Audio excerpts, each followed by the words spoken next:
পরে আমি চলতে থাকলাম, চলতে চলতে দেখি একটা রক্তের নদী।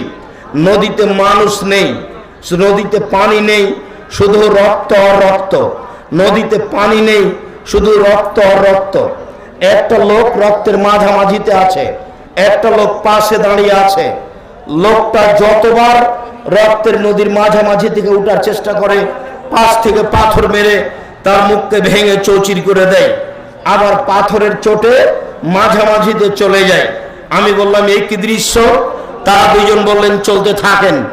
চলতেই থাকলাম, চলতে চলতে দেখি একটা বাগান, দেখি সেখানে একটা বড় গাছ, গাছের পাশে একটা বৃদ্ধ মানুষ বসে আছেন।